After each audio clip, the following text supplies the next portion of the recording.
И сега, понеже съм все още на вълна готвене, ще покажа една типична английска закуска, от която старата генерация харесва.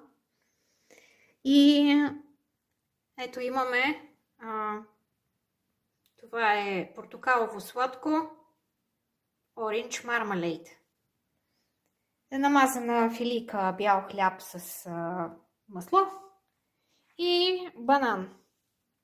И сега ще покажа как крайният резултат, как те правят сандвич.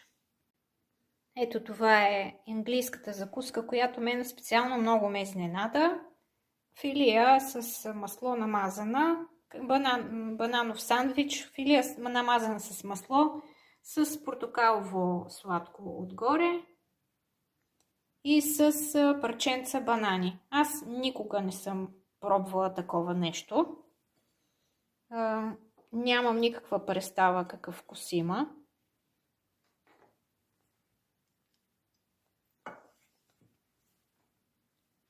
Ами не е лошо.